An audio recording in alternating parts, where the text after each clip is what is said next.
Good morning, everyone, and welcome to the forum which we've titled The Future of the Book, Is the Scholarly Monograph Dead? I'm Paul Lightcap, Collection Strategist and Head of Acquisitions for the University Libraries here at Florida State. And I'm delighted to introduce our two speakers for this forum, Meredith Babb, Director of the University Press of Florida, as well as current President of the Association of American University Presses. And Michael Zeoli, Vice President for Content Development and Publisher Relations at YBP Library Services, which is the biggest academic book vendor in North America, and also the one that FSU libraries use. Now, given their positions as a publisher and a book vendor, they'll be framing their discussion about the current status of book publishing, as well as speculating about the future, from their particular point of views, but addressing a few things that are a few common elements, one of which is the influence of the business case on publishing or long-form publishing.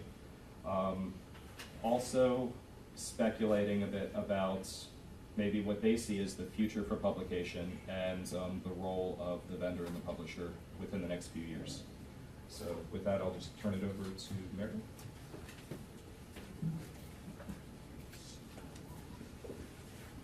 Okay, can you use the microphone? Can you hear me? Or I can use my coxswain voice and shout. Both are really good, so let me know what works better for you. Anyway, welcome to the 50th anniversary of the Crisis of the Monograph. I'm not joking. I actually was going back and looking for slides, and I have this going back to 2007, where we've been talking about the crisis of the monograph. So obviously we've been able to weather it. And we'll continue to weather it as it continues to stay with us. But I just want to talk for a little bit about the changing landscape of university presses, since we are one of the primary purveyors of that long-form scholarship for the humanities and social sciences. So this gives you an idea of what the University Press of Florida looked like in 2014. Just 2 years ago, we had 3 divisions.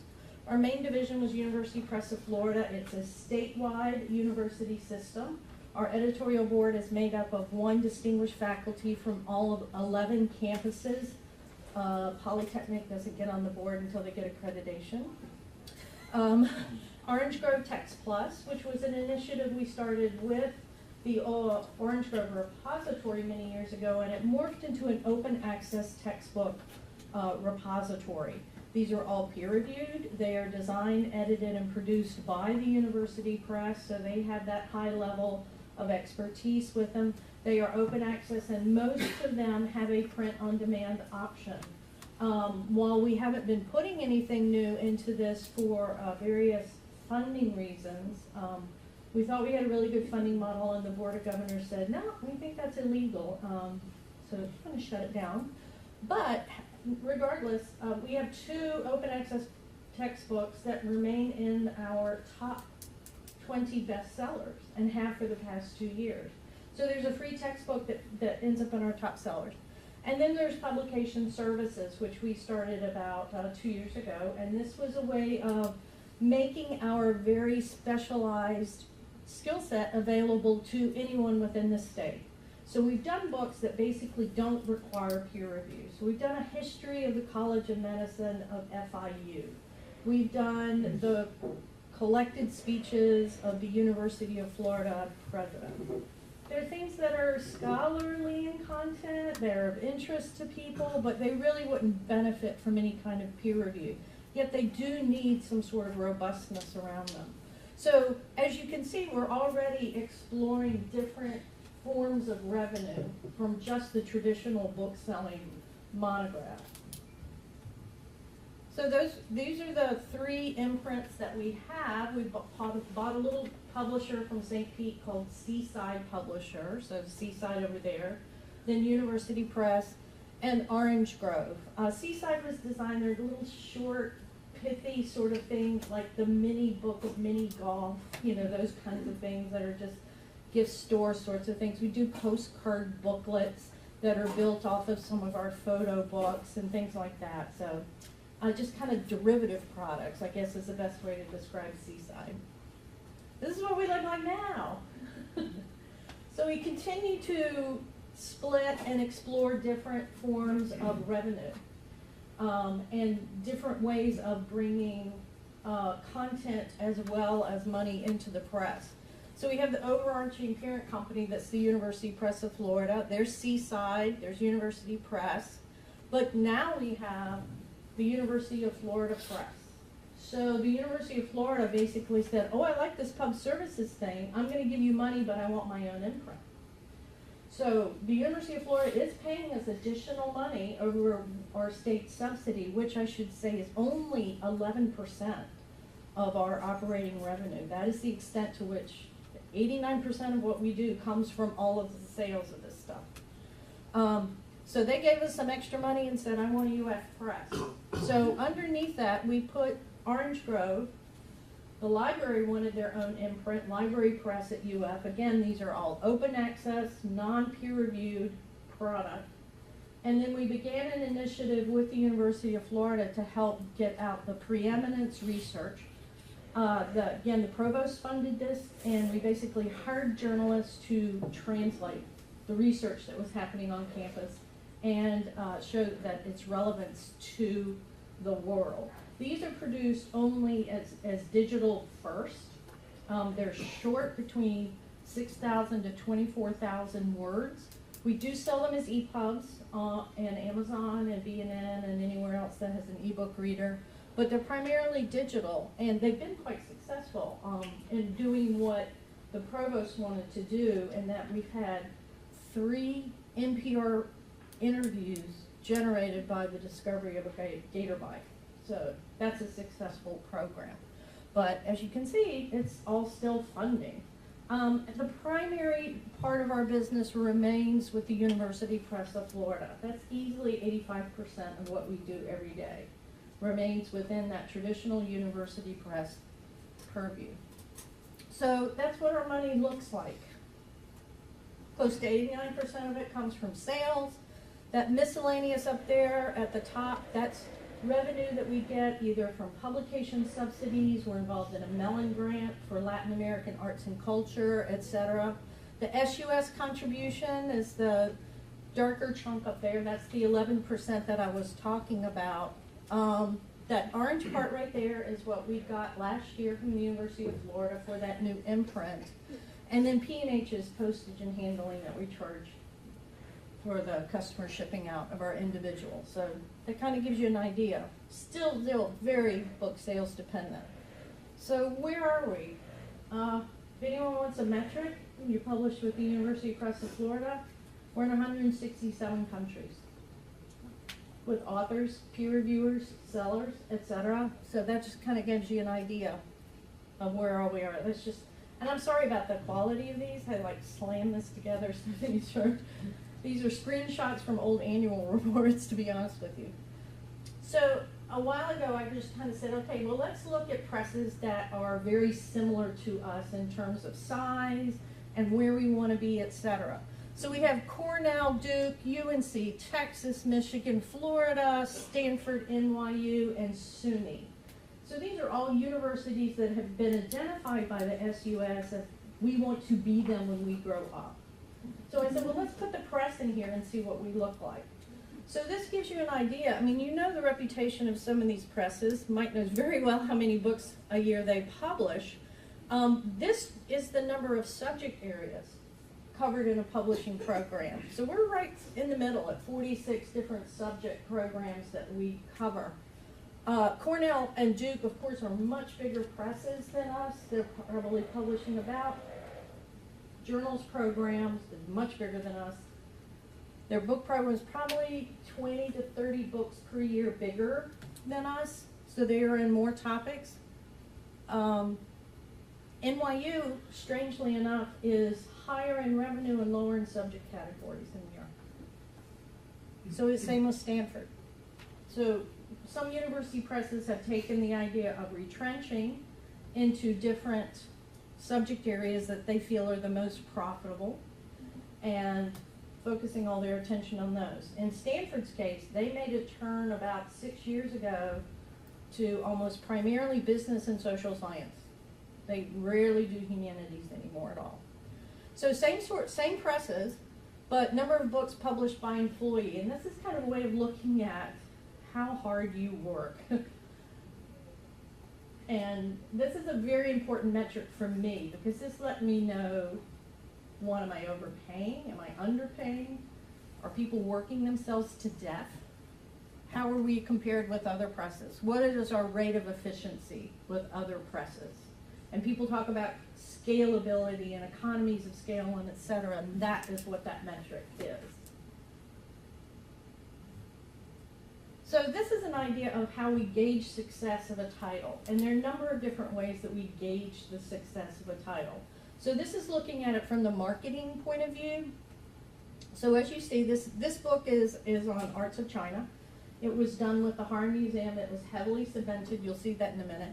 But this is how the marketing department looks at it. So total number printed, the current sales to date, how many free copies we gave away. So we printed 800 and gave it 130 away between contributors and review copies and awards, etc. Now you know why a publisher will limit the number of awards.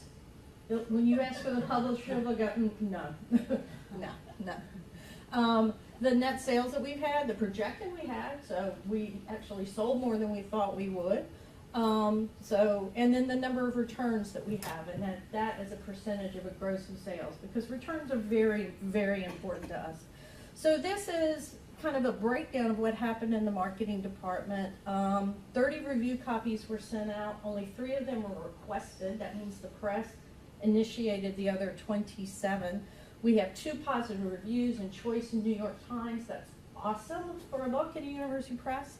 These are all the awards that we submitted it to, the exhibits we sent it to, which of course are free copies, advertising that we did, and then any kind of direct mail piece that we did. So this is kind of the marketing view of a successful book. And these are the metrics they use to measure success. Now, this is hard to read a little bit, but these are the numbers. So this is what a press looks like from a budget point of view. And I'll just kind of walk you through this as well. So author, that's an in-house book code. Those are our projected manufacturing costs. When we first saw the project, we said $22,000. Well, what actually came in was $31,400. So kind of cranked up there, didn't it? We projected 1,200 copies. We ratcheted that back down to 800, but they gave us $30,000. So we basically printed 800 copies for $400. Love that. That's great.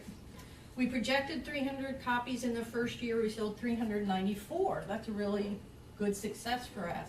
Projected 1,260. I don't know what happened to this right here, but essentially we ended up with a really positive gross margin.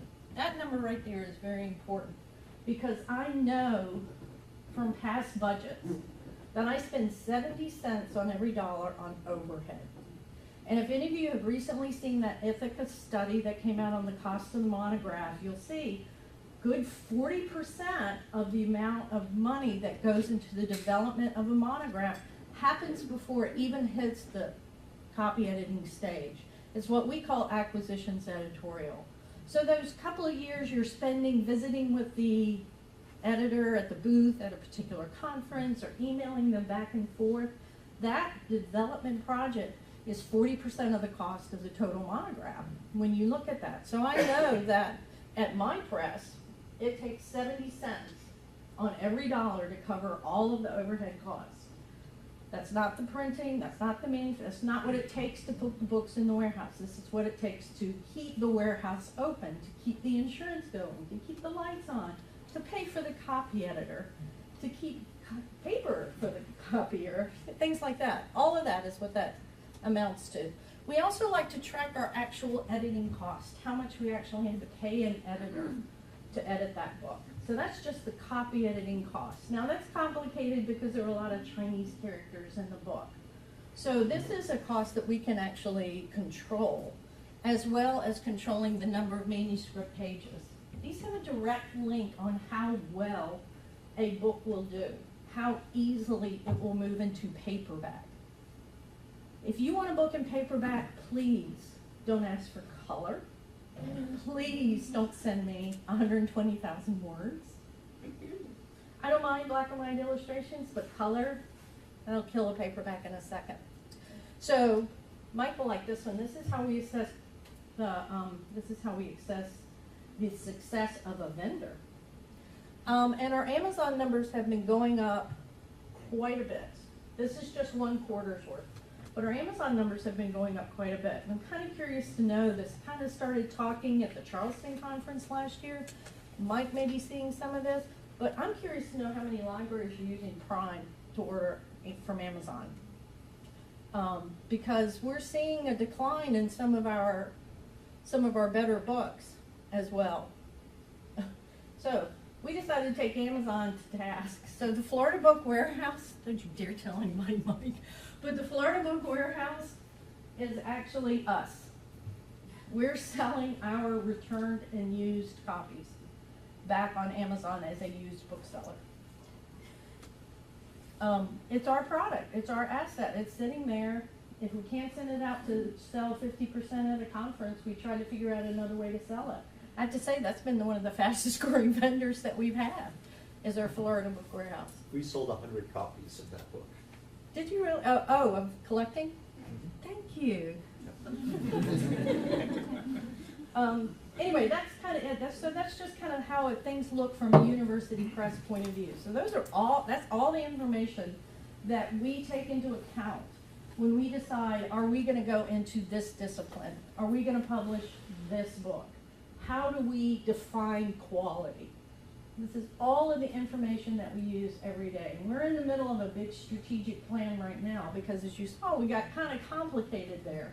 So we kind of had to sit back on our heels and say, okay, who are we? What do we really stand for other than these 7 different imprints and different workflows or whatever? So we kind of sat back and said, okay, we're Florida. Everyone calls us Florida. So we're just Florida Press. We are Florida. That's our new motto. We are Florida. So we are the largest nonfiction publisher in the state of Florida. And that's something we want to embrace and we want to grow and we want to put values around that and strategery around that and tactics, and that's what we're in the midst of doing right now. So our core values remain very much quality publication, and how do we define quality? Publishing that matters to us. And this is a big thing in university presses. We want to publish books that mean something, that are going to make a difference. So where are they going to find those? So, all right, we all know there's this big emphasis on STEM. So is there a way we can honor the 2 of them? Yeah, there is. So we're going to start moving more heavily into earth sciences. This is a state that has the most lightning strikes in the world, meteorology, the largest coastline around, marine biology, oceanography, and some of the coolest weather ever. I mean, we have everything. We even had snow. So we have every weather you can imagine happens in the state of Florida. Why wouldn't we do meteorology? So these are the kinds of things that we're looking at and the kinds of disciplines that we want to get. So how do we decide to leave a discipline? Well, one is a tough decision because as an editor, you've invested a lot of energy and a lot of years with them. But if I go to a conference, and this recently happened, if I go to a conference in maritime history, and I continue to see the same 150 people there every year with no new voices coming up onto the stage, no graduate students giving papers, it's a pretty clear indication that that is a stagnant or declining field. And it's not a place I want to be. I'd rather be on the edge. I'd rather be leading the research questions. I would rather be pushing the discipline because that's what university presses do. And a discipline that small can't possibly support its own scholarship. So we've actually gone to the point at University Press of Florida where we just designate those disciplines that have become library dependent, meaning the faculty, for whatever reason, are not building personal libraries anymore. And in those disciplines where they are building personal libraries. One of our favorite disciplines that builds personal libraries is archaeology. It is one of our largest disciplines. And boy, those people love an artifact. Frankly, I think every humanist should have to buy ground-penetrating radar, then you'd never complain about the cost of a book. Isn't that right, Frank? So are my authors back there.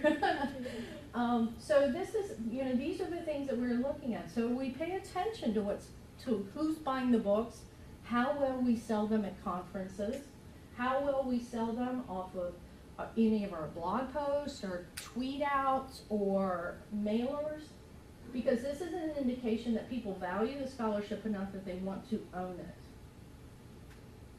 So we're also trying to increase our discoverability for those who remain library dependent, I call it, ebook dependent. So I want a little bit here, and I want a little bit here, and I want a little bit here, but there's never enough that I want to buy the whole book. But there are things to be discovered there. So we're looking at different discoverability moments that we can have for our books. More robust key searches, more robust metadata. We're actually part of a grant that's going to look at a natural language algorithm that's going to tie things together that we never would have thought went together to help increase discoverability for the scholar at this point. So that's kind of our landscape right now. Oh, I should add, I forgot. I'm so sorry. Let's see, at last count, 12% of all authors published by the University Press of Florida were brand new authors, meaning that was their very first book.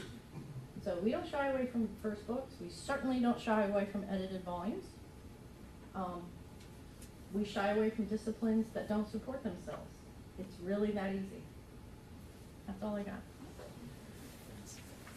Michael, could you? Sure.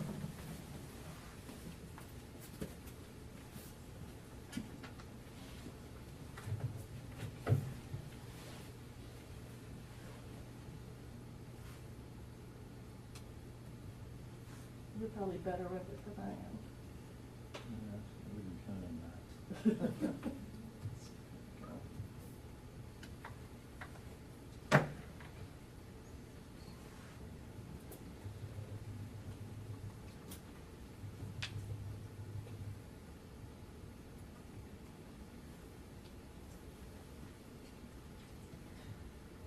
While he's Okay. doing that, I should say, he's the smartest man in publishing. He has this little symposium before the Charleston conference that we jokingly called Zeoli Fest, and I would miss it for the world. He gives great info. Well, let's hope, now I have to live up to that. Okay, well, YBP Library Services is a book vendor. Books are entirely different than journals. They're not fast, they're slow, they take a long time to make. They're accessed differently, they're sold differently. Each one is a discrete unit, unlike a uniform journal title. And the journals industry is eating us alive because people want information quickly, and journals is the tool for doing that. So publishers, especially university presses, are in a bit of trouble because of what's going on with digital technology and the expectation of speed, and journals. We're the smallest part, I think, of a library budget in terms of content. So, we're a book vendor. Here's the agenda, the points I want to cover. I want to tell you a little bit about YBP without, it's not a sales pitch, but so you understand where my information is coming from and have a context for it. I think it's important that you understand that. I have a very short timeline going back just to about 1997, 1998, when a new part of the industry emerged called ebook aggregators. It used to be there were book vendors and libraries and the publishers. This whole new sector arose of platform providers for ebooks, which we are not. We are an intermediary that sell that content to the libraries. A little bit about ebook availability, I think, will be useful to understand and how that's changed over time. And then trends in academic library book acquisitions. And I don't like to distinguish too much between ebook and print book. When we look or talk with a publisher about their sales, they want to know what their sales were. Then, secondarily, what part were E and which were P, but ultimately the book is the book. What effect that's having on collections, and finally impacts in particular on university presses who are different than the big commercial presses or even small commercial presses, and have a particular mission that they're finding, I think, more and more challenging to meet. So this is YBP. It's kind of a tin shack up in central New Hampshire. It's an amazing place, really. I went there for an interview back in the late 90s from the University of Chicago, where I worked in the library. And I was amazed. I drove by it 3 times and said, this is where we're buying our books from? But it turns out that a lot of hippies moved up there in the 70s, and the place has benefited from that. There are a lot of people who are smart, love books, and they've been there 30 years. There's a sense of mission about the place. We serve only university libraries, so not public libraries, not bookstores, just academic libraries. Our services. So we serve about 4,000 libraries now worldwide in 60 countries. It's primarily North America, US, Canada, and Mexico. But there's a lot of business in the Middle East. All of Australia, New Zealand, Hong Kong use YBP, and a lot of Europe is using us at this point. There were reasons we couldn't be there before, but we are there now, and we have offices in the UK as well. They're afraid to come visit us because we have bears occasionally wandering through the parking lot. We tell them they need to behave, or we'll strap a sandwich to them and sit them out there. We see 71,000 new academic book titles per year. And we do something called profiling, which means we bring in 1 copy of every book. Meredith talked about the free books. She sends us free 1 copy of every book. It's a marketing cost. We have a department of what are essentially library selectors, or subject area specialists, and they sit day in, day out reviewing these books and adding metadata so that our system will work. More on that in a bit. But 71,000 new titles a year, that's why libraries use us, because no library has a staff just for books, which is the smallest part of their library content business, to review that many titles. We help them sort that out. We cover on the what's called an approval plan, which is this review process, about 1,400 academic publishers. We sell books from many more, about 40,000 in a year, publishers, but only about 1,400 are in this universe of content that we help make discoverable for libraries. In Gobi, which is our online interface, it's a workhorse. Any librarian in the room who uses YBP will be familiar with Gobi, and I'll show you that in a bit. But it shows a bibliographic record, every place it's available, what the library has done or may have done with that, what their peer libraries have done, libraries in their consortium or state.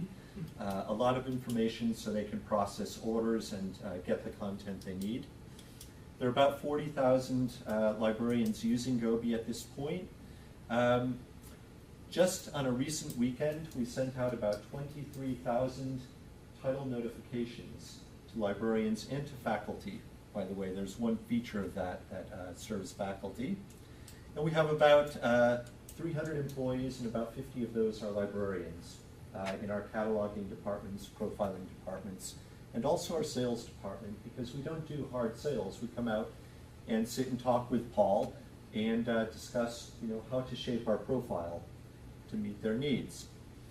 A quick glossary. I'm going to be talking about things that if you were librarians you would know, but if you're not, we're the black matter in this universe. Nobody sees us, and we have this arcane terminology. So to understand what we do, there are a few things you should know. The approval plan is a discovery service. It used to be a way where we would get the books from Meredith, add all this metadata, fill out a profile with Paul for Florida State University, and automatically ship books if they match this profile. It's like a dating service for books.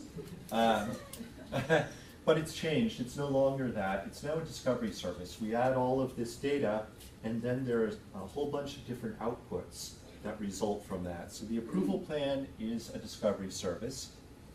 Gobi is our interface for librarians. Slips, I'll be talking about slips.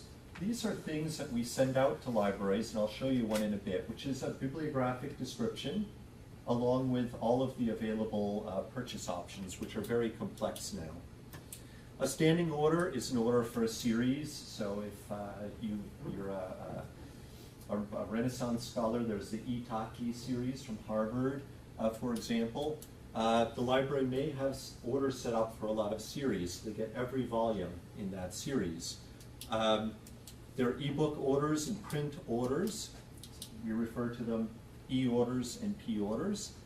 There's something called DDA or PDA, which is patron-driven acquisitions, which is the same as shipping a book automatically, except the library isn't charged for it until it's used. So this is fairly new, and it's useful, but its first incarnation is very problematic for publishers, and I'll show you the data on why that's so. STL is short-term loan, and it's a derivative of DDA. That is, we ship all these books for free to the library electronically. They sit in the catalog, and the library may decide we don't want to buy that book the first time it's used. Well, the first users, and it can be, depending on your vendor, 3 uses, 8 uses, will just loan it for a small fraction of the cost of the book. And then at a certain point, we may choose, or may not choose, to have it trigger into a purchase. And so Meredith is getting maybe 20% of the list price of the book, and the average university press book in an academic library will get 1.4 uses in its first 5 years. So if the loan is set to 3 loans before we buy the book, she's never going to sell that book. And she'll probably at most get 1 use, so 20% of list. So these mechanisms have, in the short term, resulted in Meredith losing a lot of revenue, which she seemed concerned about before. And finally, there are e-collections. So if you have something like the Loeb Classics and new ones are coming out, those, and you're signed up for a collection, you will get the new additions to that as they appear. So that's our glossary. This is what YBP does. We profile the books first. They get dumped into this funnel. So we get 1,400 publishers dumping in 71,000 books a year. It's about 12 or 1,500 per week. And it goes through all these filters. And these are human beings doing this work. And the book profiles at the end of each week are matched to the library profiles. And we get an output via the approval plan, which is that discovery mechanism. And the outputs could be, well, it's a series. It's that Itati series from Harvard. We're going to send every one. Or if it's blocked, we're not going to dare send it. They may have a publisher send-all instruction. So they may have a send-all for, say, Samuel French play scripts. They want every one of those that comes out, so we'll do it. In e-collection, I just mentioned, they may want an auto-ship book. This book fits my library's needs perfectly, just send it, please. If that's their decision, then we need to know, do they want a print book or an e-book? There's a cascade of choices. If they want an e-book, they need to tell us the provider, and then they need to tell us what model. Do you want unlimited simultaneous user access, single user access, which is cheaper and probably sufficient most of the time?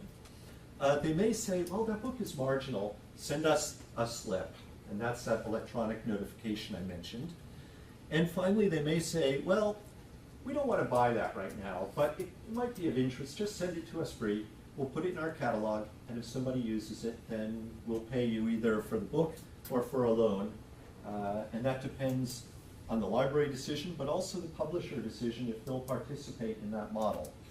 So those are all outputs. And I think one thing to clarify that may interest some of you, probably a minority, but there's a false equivalency being made by some in the market that an approval plan and DDA are on the same footing. They're actually not. An approval plan is a discovery mechanism. Demand-driven acquisitions is one of the possible outputs of the approval plan. The dinosaurs.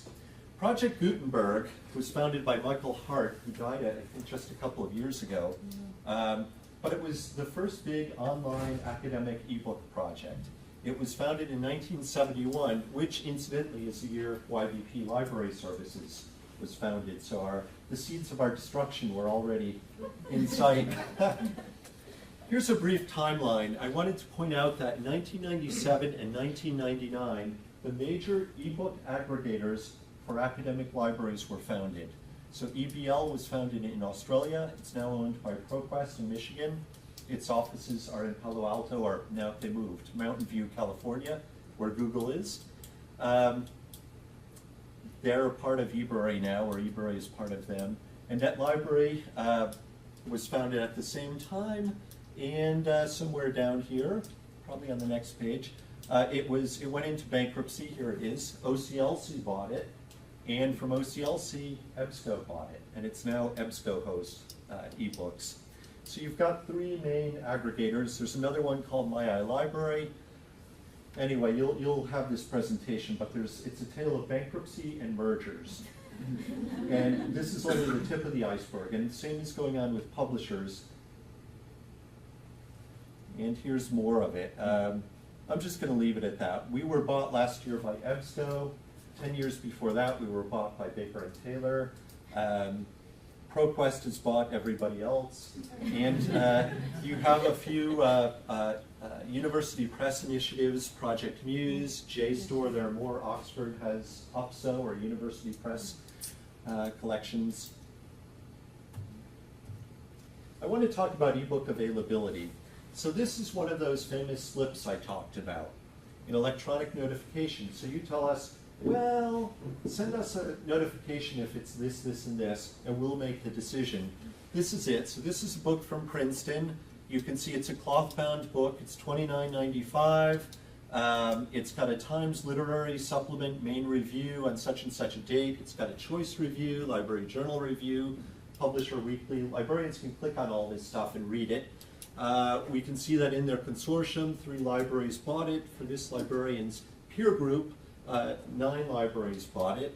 So there's a lot of information here. Its focus is on the US, it's in stock, blah, blah, blah. They can click on the ISBN and connect to their catalog to see if they've actually got it. And here are all their ebook options, and actually that isn't all of them. That's what I could fit. There's actually an Oxford University Press option on their platform to buy it, and there's one more, I forget what it is. But in any case, you can see this book is available from the Walter de Gruyter platform, the EBL platform, the eBury platform, the EBSCO platform, JSTOR, Project Muse, and as I said, Oxford. So the library can decide, well, which platform do we prefer and where do we want it? And then within that, there are different models: 1 user, 3 user, concurrent access, unlimited user, etc. And they're all different prices. And compare that to the print of $29.95 for a cloth bound, these are all higher than that. So the publisher is determining that the electronic version provides more value, and probably is going to be a loan, not a purchase. So they're not really ever going to see that price. So a lot of complexity, and that's why BP's reason for existence, to help manage that. I think we're the only place where you can see that much information. Simultaneous ebook availability. Sorry this is here, it should be up here, but you can see that going back to 2011, about 20% of the books we handle in print were available in an ebook form. If we went back just a couple of years before that, it will fall to 6%. But at this point, about 51% of what we're seeing in academic monographs are available as an ebook. But when you look at where they're available, it drops to below 40%. So if you're just using one of those ebook aggregators, you're not going to see 50%. You'll see less because no single place has all of them. You might need a publisher platform. You might need a couple of aggregator platforms. And 50% just isn't there. And this is 4 university presses. I've just anonymized them, 1, 2, 3, 4. And the 3 main ebook aggregators, the availability of their titles on those platforms. So if you were interested in press number 3's content and you wanted their stuff in ebook format, you wouldn't see any of it on any platform. If you were interested in press number 2, well, you better have that particular platform. Press number 4, these 2, but not this one.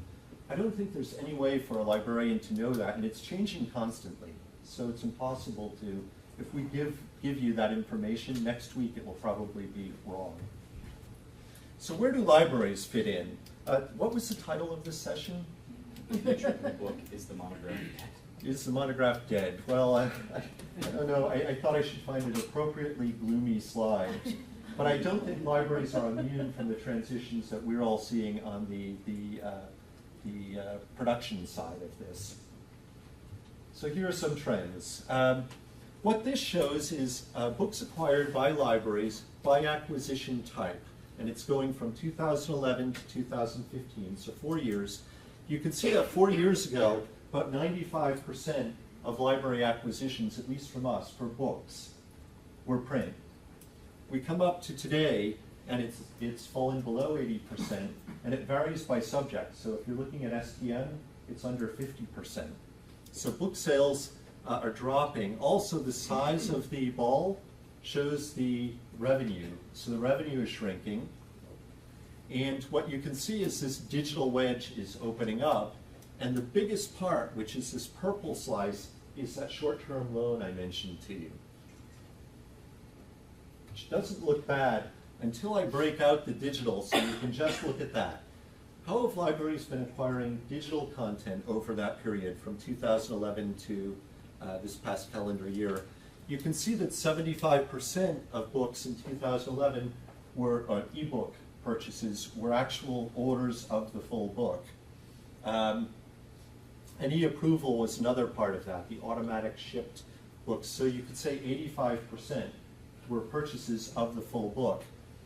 By this past year, 41% of the unit transactions were loans, not purchases.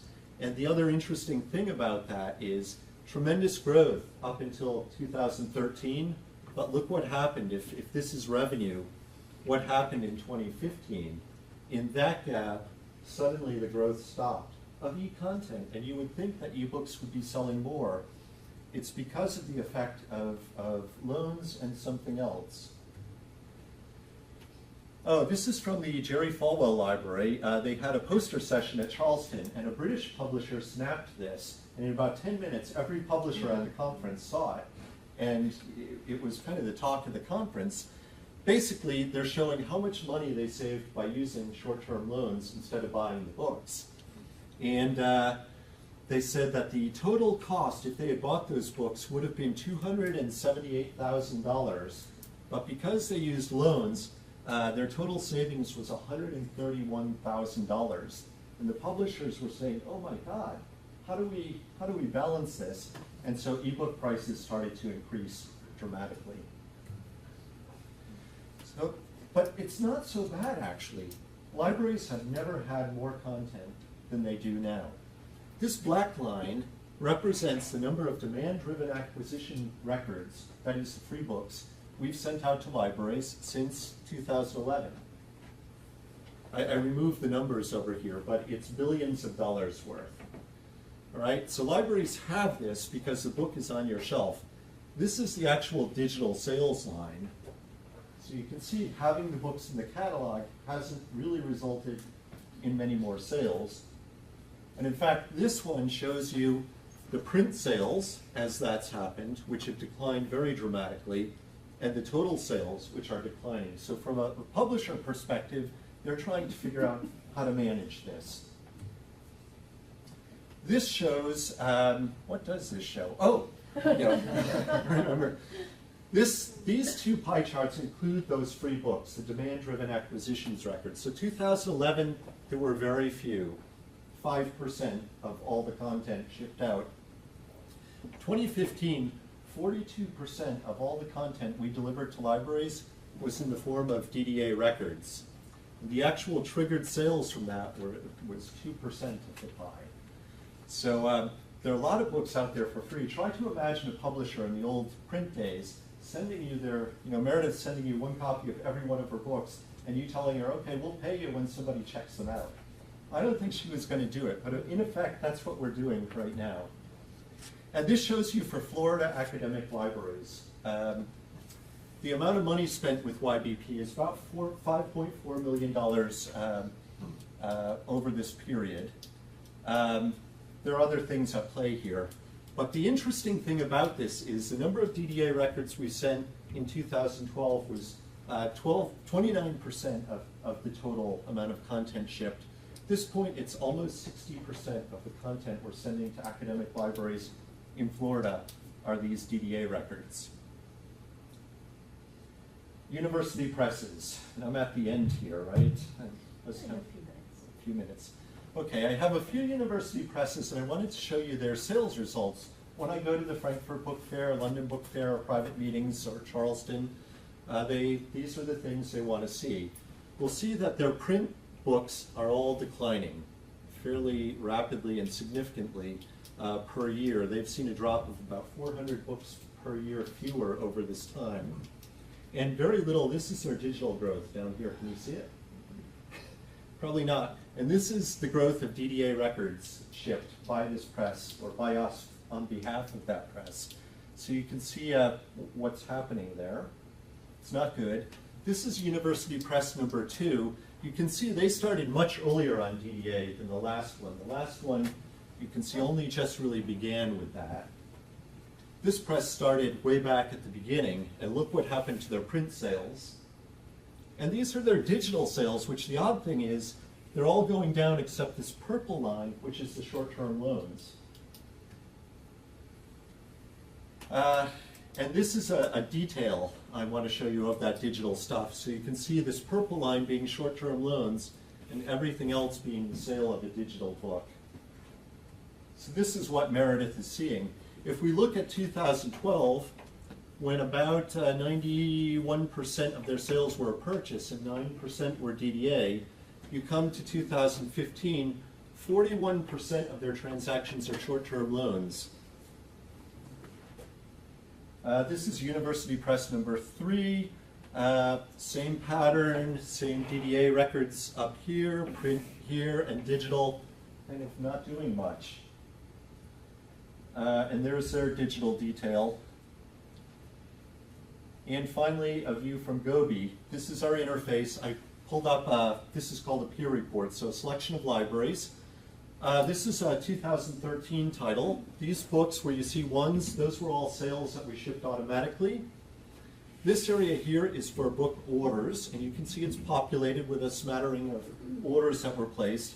And this area is DDA, and it's almost empty. There are a couple. Jump forward to a 2015 book. Oh, by the way, this is a Princeton book. It's the same one I showed earlier. There were a bunch of automatically shipped books ordered. This is the order area, which is almost emptied out. And this is the DDA area, the free books, demand-driven acquisitions, and you can see it's really populated there. So the desire to get that book is still there, but if I can get it for free, why would I pay for it? And there are good reasons for that. I'm going to skip those two and say thank you.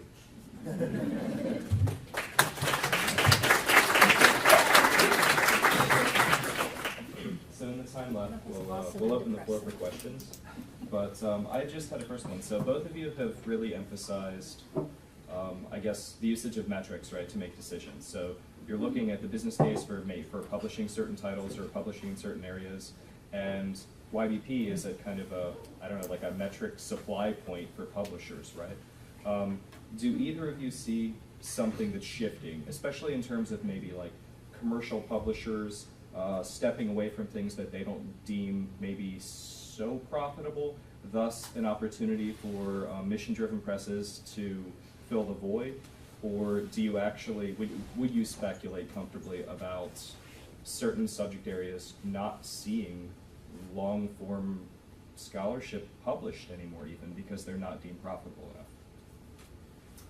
You know, I'm very optimistic. Libraries have more content. If you think of that black line I showed going up, libraries have more content than they have ever had before. That's a great thing. All that needs to catch up with that is the business model, and it will. The first 100 years of printing, movable type, from Gutenberg's Bible shown at the Frankfurt Book Fair first in about 1450. Gutenberg himself died in poverty. Aldus Manutius, a great Venetian printer, who created the pocketbook eventually, not Gucci, but he died bankrupt. So we're seeing these bankruptcies and mergers as a result of the new technology driving things, but there's no reason not to be optimistic. There are more books than ever, and I think we'll figure this out.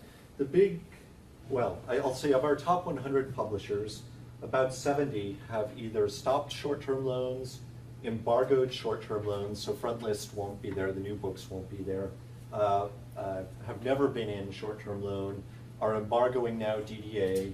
So they're adjusting, and it's not that they want to penalize, they're just trying to figure out how to keep afloat. So lots is changing. Wiley has stopped publishing in some areas of chemistry because they found they weren't profitable. YBP, which is a for-profit company, is engaged with some university press initiatives, early discussions but very productive, about supporting open access. So in those areas where the book is not going to be productive for the press to publish, it still needs to be published. So what are the costs there? How can we make that book available through the same mechanism so it doesn't get lost and be open access? I think it's important to say open access isn't free. It's just a different way of funding the content. For publishers, the consolidation at the top of the commercial houses from what was 12 3 years ago to the big 6 or big 5 now, I guess you call them, has presented opportunities for us to slide in and get what they used to call mid-range books, which they no longer publish. So we're able to get some general interest books, nonfiction, that we wouldn't have been able to get otherwise because they just don't deem 6,000 copies profitable. Great, I love 6,000 copies. But we are being torn the same way all the humanities and social sciences folks and faculty, students, library collections, etc., by this overemphasis on STEM and the ability of STEM to get people jobs and the whole idea of the professionalization of higher education is hitting us in ways that we don't even begin to understand right now. Here in Florida, it's very apparent because the funding is driven by who can get a job. That is performance model funding. I have no impact on any of the performance fund models that the state university has put forward. So I have to find other ways to impact the performance metrics that a provost, who are all my bosses, are using to get their funding at this point. So we're having to adjust our publications to kind of chase the dollar a little bit, but we also want to remain very true to our roots in the humanities and the social sciences. So we still publish very robustly in medieval literature and Latin American studies and American religion. Someone was here earlier from American religion. So we do publish in these areas because they remain very important to us, and we just find a way to make them work. It requires a compromise on both the author and the publisher point, but because it's important, we find a way to make it work. We call them mission books. We don't expect as much of them, but they remain vital to our identity. Further questions from the audience? Yes, ma'am. Very detailed question, just based on some of the budget decisions that you made. I saw that. Can you speak up so everyone Yes, can hear you? absolutely. I had a Thank you. question about some of the detailed budget decisions that you made. Yeah. So you projected the Chinese art collection as selling 300 In the first year. in the first year. Oh, that's what I wasn't clear about, because you printed 858, and I'm thinking, well, why would you print 858 if you're only projecting to sell 300? No, that is one of the ways we revisit our decisions. We have what we call a birthday book moment, where we visit the book on the year, a year after its publication, and we kind of look at the decisions that we made, the marketing attempts that we made, the successes we had in marketing, and try to learn from both our successes and our failures. So the birthday books are a very important part of our continuing assessment of what's working and what's not. So that was just first year sales projections. What we've discovered with scholarly monographs is we get 85% of our sales in the first 6 months. So they say the long tail, it's a hockey stick. It just falls right off and then peters way away. But university presses are really good at keeping things in print. I mean, we know how to bleed a turnip, and we will get every drop we can out of that before we declare it out of print. And we're not even declaring out of print now. We're just saying, if you want the rights back, we'll give them back to you. We prefer you move them into our open access platform. And let me add to that too, that we're putting in a print-on-demand facility, which is a secret, You Meredith. are. Please don't mention that. That's awesome. But she won't have to print 800 copies. As long as we have the digital file, we can just print it as there's demand. Also, when she talked about 85% selling the first year, the impact of demand-driven acquisitions on that, if, okay, we send out all these copies, but they aren't selling 85 anymore because the library essentially has it and wait for the 40 users who then loan it instead of purchasing it. And so that 85 number is dropping to 45. Mm-hmm. And we were one of the first publishers to totally embargo STL, because when we did a birthday book analysis, we looked at that and we were getting 13 cents per monograph. And we cannot make a living on that. So I'm sorry, libraries. And there's some libraries here in the state of Florida, I am ashamed to say, that do not even have standing orders for their faculty publications. That's how tight those budgets have gotten. When we look at the average sales price, an average ebook is about $100 at list price, but the actual average ebook sales price is something like $67.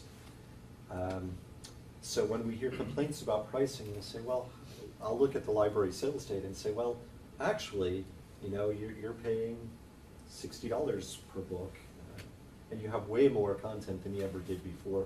That's not a good answer because we still haven't solved the problem. Yeah, It's still yeah. shifting. Very much. Meredith, you started us by saying this is the 15th anniversary of the recurring question is the monograph that, or at least the scholarly monograph. I guess I'm curious, like, what should be the right question that we should be asking? Because I think we keep on returning to it, and for better or for worse. So what is the question we really need to be asking? What is the value of a university press? It really comes down to how much do universities and faculty value the product that we put out at the end. Over the past 25 years, we have become default members of promotion and tenure committees. I never signed up for that. That is not the way I make my decision.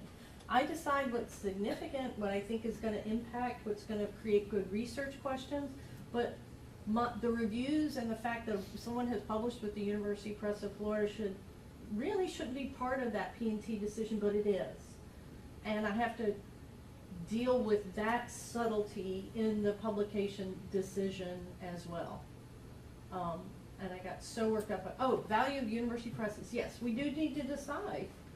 Do we value enough university presses? And there are initiatives out there looking at this, because if you think about it, there are 2,500 universities in the United States. There are 134 university presses. There's a disparity there. There are people who are supporting the tenure and promotion happening at universities that don't have university presses. So it's what's called the free rider problem. I don't know who came up with that, but that's pretty clever. But people are looking at this idea of, well, humanities and social sciences faculty, this is the coin of their realm. They should have the same sort of access to a startup fee that someone in the STMs do. So they should have access to $25,000 to publish that first book, if that is what is demanded of their discipline. And that discussion is happening right now with the AAU, the ARL, and Land-Grant University Provost. So they're talking about it. You said, Yeah. if it's okay, sorry. You had another comment in your earlier questions. I know my colleague, you talked a little bit about it as well, but you said 2 of your top sellers were open access books. So I'm just wondering if you can talk more about trends, directions, and if this is a trend or just coincidence. We and are also so what this means for pleasantly the- surprised, never thought that would happen. Okay. All I can think is that students are willing to buy textbooks if they're affordable. They're available for free download. They're beautiful 4-color books. They're hyperlinked throughout. They are PDF. They are fixed page format because we still remain wedded to you need to have a page number to go to. Please read the assignment on 17 to 35. But they buy the book. And we actually looked at when the book was being bought. So we thought, was Mom buying the book? So it's like, are they being bought in June and July? No, they're being bought throughout the whole year. So come October, they'll punch the button and it gets shipped from Amazon. So I don't know why, but I'm pleased. Speak to some, as faculty at the College of Information, or School of Information, the last 8 years, there has been a new policy at the state level about textbook. We have to submit something like 6 to 8 months in advance the Right. textbook we're going to use for our courses. For fields that are changing as quickly as ours are, that can be a bit of a challenge. But there's also this emphasis that if you are going to require a book, that you use it. So part of what could be happening is that open access, number one, students might possibly more inclined to use it, but that there might be this movement in the last few years that when faculty do actually assign a book, it's being heavily used. And so that could, students can't just not get it, right? They have to, or they're going to miss a meaningful part of the course. I'm wondering if some of those factors might be feeding into what you're seeing, maybe. We're paying a lot of attention to what's happening in the College of Education and studies with bio-neuroscience because we want to see if in fact are our brains still wired to learn, in other words retain, from black ink on white paper. Is that the best way that we retain information?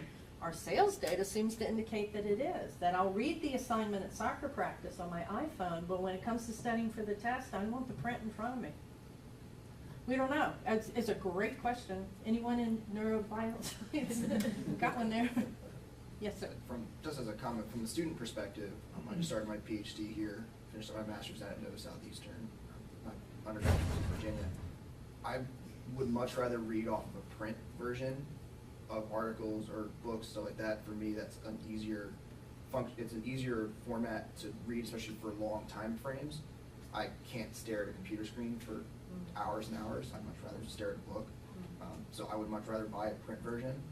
But when it comes to things like a textbook for a particular course, it really does come down to how much am I actually going to use the textbook? Is it that the professor's going to make one assignment and he's going to make me pay $200 or $300 for this bio textbook? Yeah. That I'm going to get 2 or 3 pages worth of stuff out of it, and then try to sell it to another student, sell it back to the bookstore for 25% of what I bought it at, kind of a thing. And then there's issues of searchability too, right? How quickly can you just sort of glean in preparation for that exam or that, right? So. Well, we were actually following social media at FSU the year that this book came out because we wanted to see what students were doing. And students were saying, sign up for this section, the book is free. We were seeing tweets like that. Yep. So we knew that the students were paying attention to this. So Yeah. One that was interesting fascinating. thing about searchability, so publishers have long been interested, and vendors, in getting the searchability really refined, Yes. so we can get you right to what you need. And then something happened, we said, hey, if we get them right to what they need, they're gonna take that paragraph and go. If it's a demand-driven acquisitions book with a loan, they're gonna get that paragraph, they're not gonna pay a loan, they're certainly not gonna trigger a purchase. Suddenly, we've performed so well that they have no need to buy that book. I don't know the answer to that, but it's funny that they're just starting to think about that. Do we want to get you do we want you to get into the book and maybe look at more of the book? Yeah, and then when it comes to buying something more like a textbook rather than looking at something, a journal article, it's really how much use will I get out of this textbook? Is it that I need the textbook for that one chapter? Sure. Yeah. Or is it that I need the entire textbook because it's that critical to my field that I have that much information from one source? And I think researchers struggle with this same thing, is when I look at a monograph and it has these words in it, is it really tackling the theory that I want to read about, or are they just using a buzzword? It's So, just yeah, too so the amount that you can view now is becoming very, very important. Your issue reminds me of, So do we make this product so robust that they never have to buy it again? Or do we make it so that, in You 10 know what, if you years, fund me they're to gonna the have to buy point it where I again, don't right? need your Yeah. money, I'll make everything open, and I've told that to the Yeah. provost. Yeah. I think It was it like- will happen. I think that what's going to happen eventually is, yeah, I leased a car now for the first time in my life. I always bought cars. Really? And yeah. And I'm thinking, this is okay. I think if a university could pay X dollars per FTE and say, okay, EBSCO or Oxford, open up your database, it's just a matter of making it sustainable. I don't think they have any issue. They want you in every one of their books. Yeah. We want to be loved. So the business models are still based in print, really, and that's the issue. That needs to change. Well, one thing I would add is that because I educate in part librarians at this School of Information, and my area is management, so how do I teach them to manage this?